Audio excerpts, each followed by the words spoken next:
another message I've got here, again, you supplied to me, and it's from Guy Potter again. It says, Madeline's rape and murder. She was killed for a while because she was going from one paedophile ring to another. So they made money like we were sold. And they continued to rape. And then obviously they killed her.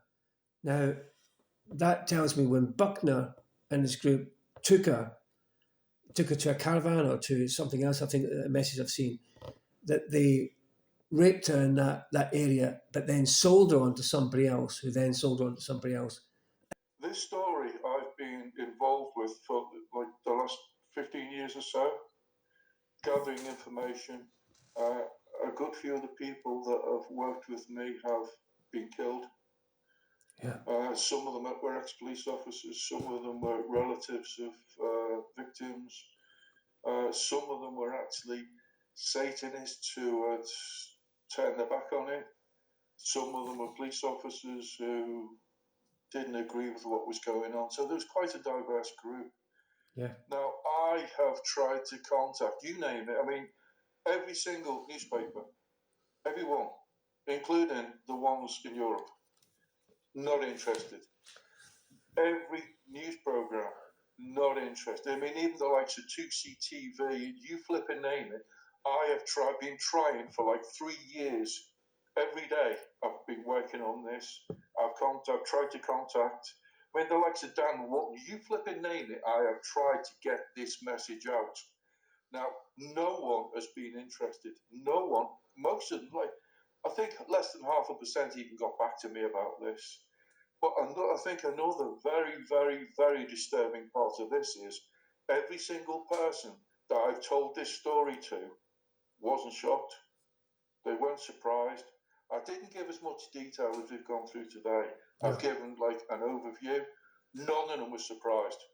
Not one single person out of, say, I mean, I've probably told 500 or 600 people. Not one of them was shocked that the police were involved for a start. Not one of them was shocked that he was being shielded. Help, and I'm for your protection, and to be fair, and to my protection there as well, because I think if all these people who've been investigating this have been linked to it are now no longer around, I don't want to be a statistic, and I don't want you to be a statistic. And I think we should leave no stone unturned, because your life's at risk, and you're at risk for doing this with me. My life is at risk for sharing it, and my thoughts are not just for Madeline, but all the other children that have been part of this that are no longer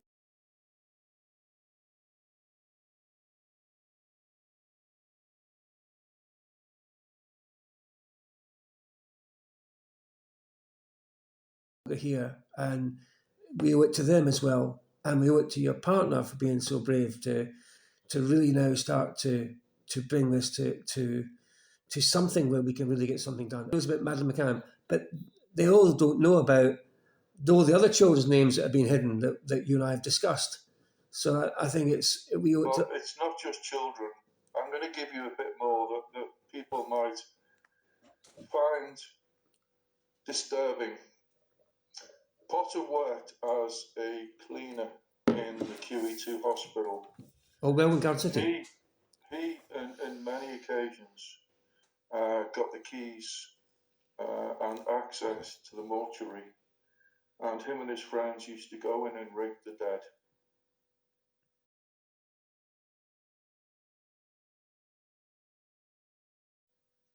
I knew you were going to say that. I just knew when you started about the hospital. I had this horrible cold feeling you were going to say that.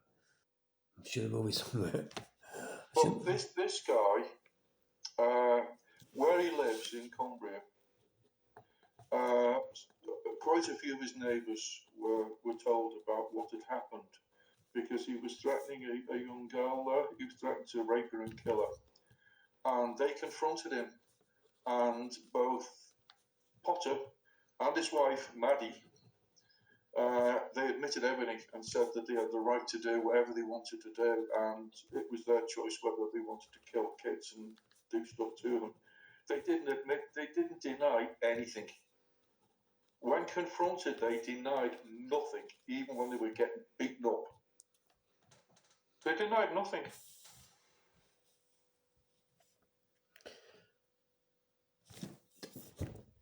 How can this judiciary allow somebody like this psychopath,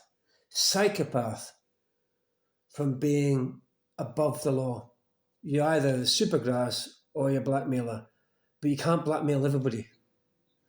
I don't know, but I mean, you've read some of the messages. You haven't got most of them. You've got a very, very small select part of it that was the sort of thing that you wanted for this story that you're doing now. He admits so many crimes, and he knew for a fact at the time that I was giving those messages directly to the police, not the originals. They were getting copies of it. So he knew, he even said in the messages, I know you're handing these messages to the police, and he was admitting all this stuff, knowing he wasn't going to get done. So listeners can hear, and I've got some here. As an example, Justine, I have enclosed a photograph of the baby girl you had me in her coffin to prove she's put in the coffin and cremated. And so he's talking about, and I've seen the photographs of the children, and he's talking about ripping her insides out, and raping her, putting my hands up in her pink pussy, and stabbing her to death with the help of your mum. I'm going to be kind, I'm going to give you a choice. And he makes a threat. He talks about, in other ones, about Chucky, about having his organs ripped out.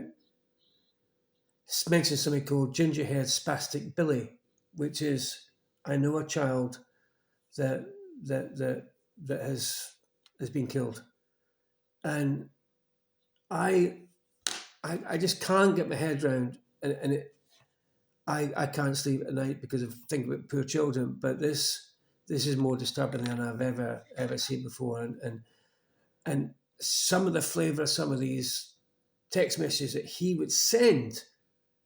And not just him, also his son would send to your partner. Well, his son is also a rapist and a murderer. And also, when she was raped by Potter, she got pregnant. Unfortunately, she lost the baby in the hospital. The hospital wouldn't say that she was pregnant. They wouldn't say that she'd lost the baby, but the baby turned up with Potter.